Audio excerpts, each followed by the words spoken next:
Pour l'exercice 3, on nous dit résoudre les équations suivantes. On commence par l'équation de la question A. Le but est d'isoler le x et pour cela, il faut commencer par le passer d'un côté. On peut choisir de le passer du côté gauche. Donc pour cela, il faut l'enlever du côté droit. Pour enlever 5x, il faut tout simplement faire moins 5x car on a une addition et avec une soustraction, on peut effectuer la soustraction avant l'addition. Donc il faut bien garder nos 4 opérations en tête et leur ordre de priorité. Priorité à la multiplication et à la division, ensuite à l'addition et à la soustraction. Ici, l'addition peut être effectuée après la soustraction. Donc on peut retirer ce 5x par une simple soustraction. Et si on retire 5x du côté gauche, il faut alors retirer 5x du côté droit de cette égalité. Ce qui nous donne alors 7x moins 5x moins 4. Et du côté droit, on peut directement dire que 5x moins 5x, ça fait 0. Et ce 0, on peut tout simplement ne pas l'écrire et rajouter directement le plus 6. Mais 0 plus 6, on écrit directement 6. Au plus 6, c'est 6. Une fois qu'on est là, on effectue le calcul. 7x moins 5x. Soit vous perdez du temps à préciser qu'on factorise par x, ça fait 7 moins 5, soit 2x, ou soit vous sautez cette étape et vous mettez directement 2x. Et on est là maintenant, il faut retirer le 2 et le moins 4. Le 2, il est lié à x par une multiplication. Le moins 4, c'est une simple soustraction. Donc on va plus facilement retirer la soustraction. Une opération qui peut être effectuée avant une soustraction, c'est une addition. Pour retirer ces soustractions par 4, il faut rajouter tout simplement 4. Et bien évidemment, des deux côtés de l'égalité. Ce qui est à gauche nous donne alors 2x. On ne perd pas du temps à dire que moins 4 plus 4 donne 0, c'est évident. Et de l'autre côté, soit vous commencez à écrire que 6 plus 4, c'est ce qu'on obtient si on a 4, puis vous dites que ça donne 10, et par contre 2x est égal à 10, ou soit vous écrivez directement le résultat. Et une fois qu'on est là, on doit maintenant retirer le 2. Comme on a une multiplication, seule opération qui peut être effectuée avant une multiplication, c'est la division. On va donc diviser. Et donc, comme on veut retrouver x, l'astuce est d'avoir 1 fois x. Pour avoir 1, il faut que ce 2 soit divisé par un nombre qui donne 1. Il n'y a que 2 divisé par 2 qui va nous permettre d'avoir un x. Et donc si on divise à gauche par 2, on divise aussi à droite par 2. À gauche, on obtient alors 2 divisé par 2 qui nous fait 1 fois x. Et 1 fois x, on peut directement écrire que c'est x.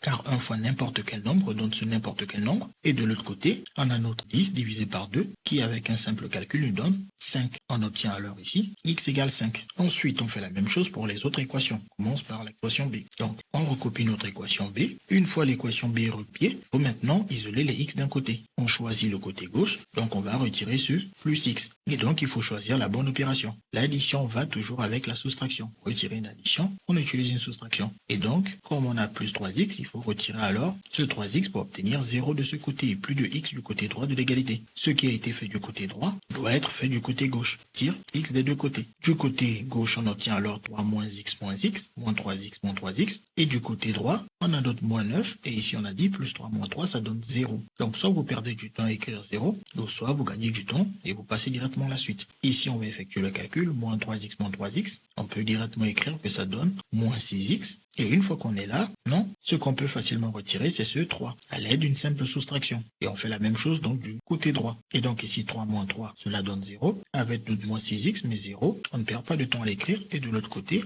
on a donc moins 9 moins 3. Et donc, si vous remarquez bien à chaque fois, on a les détails. Plus 3x a disparu. Et à gauche, moins 3x est apparu. 3 a disparu à gauche. Et à droite, moins 3 est apparu. Si vous retenez ces étapes, ça vous fait gagner du temps pour résoudre une équation. Et ensuite, on effectue les calculs. Moins 9 moins 3, ça nous fait moins 12. Et ensuite ici, on a une multiplication. L'opération qui peut être effectuée avant une multiplication, c'est la division. Et donc on va diviser, et le nombre par lequel on va diviser, c'est par moins 6 lui-même. Donc on le fait des deux côtés. Pourquoi on choisit moins 6? Parce que moins 6 divisé par moins 6, cela donne 1. Et une fois qu'on a un x, on sait que un x, ça va donner x, car 1 fois un nombre donne ce nombre. Et de l'autre côté, on a moins 12 divisé par moins 6. Règle de signe, moins divisé par moins nous donne plus. 12 divisé par 6 nous donne 2, que l'on pouvait directement écrire 2. On obtient ainsi la solution de la deuxième équation. Et maintenant, on peut jouer sur notre expérience. On peut se dire ici, nous allons isoler les x d'un côté, donc pour retirer ce moins 5,7x, on fait tout simplement plus 5,7x. Et bien évidemment, il doit être fait des deux côtés. Ce qui nous donne alors 4,3x plus 5,7x plus 12. Et de l'autre côté, on ne perd pas du temps à dire que ça nous donne 0. Le 33 avec moins 0 ou plus 0, comme vous voulez, ça donne de toute façon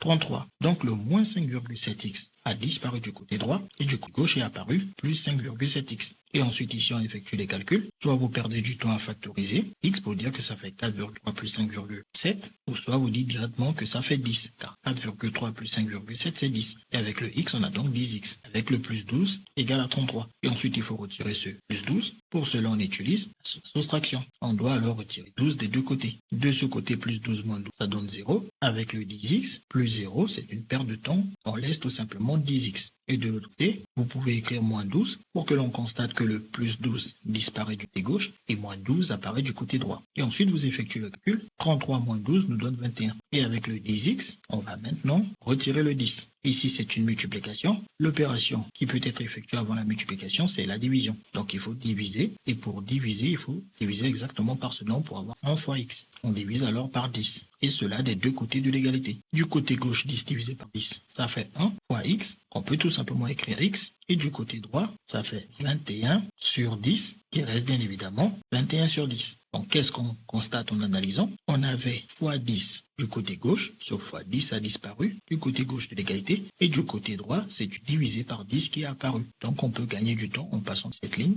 à cette ligne plus rapidement. Ce qui nous donne alors ce résultat de solution pour l'équation de la question C. Ensuite, on va résoudre l'équation de la question D. Lorsqu'on est dans l'équation de la question D, on peut se dire, on n'est pas obligé de préciser tous les calculs. On sait très bien que si une soustraction disparaît, de l'autre côté, une addition apparaît. Donc, on va le faire pour gagner du temps. On enlève la soustraction par le moins 8x. Et de l'autre côté, on fait apparaître une addition par notre plus 8x. Et bien évidemment, on effectue les calculs qui peuvent être simplifiés. On peut commencer par les additions, ou bien on peut même factoriser par x d'abord et effectuer les calculs dans une parenthèse. 3 plus 8, 11, moins 2, ça nous fait 9, et avec le x, 9x. Et avec le plus 8, il ne reste plus qu'à effectuer le calcul. 5 plus 4, ça fait 9. Et ensuite ici, le plus 8, on n'est pas obligé de détailler les explications. On peut tout simplement dire qu'on garde notre 9x. Ce plus 8x disparaît ce plus 8 disparaît du côté gauche de l'égalité. Et donc du côté droit va apparaître un moins 8, ce qui fait gagner du temps en termes d'explication. Puis on effectue le calcul. 1 moins 8, 9 moins 8, ça donne 1. Et ensuite ici, on peut faire la même chose. On sait qu'on a une multiplication qui va être enlevée grâce à une division. Donc le fois 9 disparaît du côté gauche. Et de l'autre côté, c'est un divisé par 9 qui apparaît. Et bien évidemment, si on n'avait pas écrit cette étape, parce que vous maîtrisez directement ces calculs, vous voyez qu'on peut résoudre une équation qui est bien plus compliquée que celle de la A, de la B et de la C, beaucoup plus rapidement, si on sait faire toutes ces étapes de tête. Moins 8x disparaît du côté droit et un plus 8x apparaît du côté gauche. On réduit les expressions, plus 8 disparaît du côté gauche et moins 8 apparaît du côté droit. Et ensuite on effectue les calculs, fois 9 disparaît du côté gauche et un divisé par 9 apparaît du côté droit, ce qui nous permet alors de trouver la solution de notre équation. On obtient alors que la solution de l'équation D n'est rien d'autre que x égale à 1 sur 9. CQFD, ce qu'il fallait découvrir.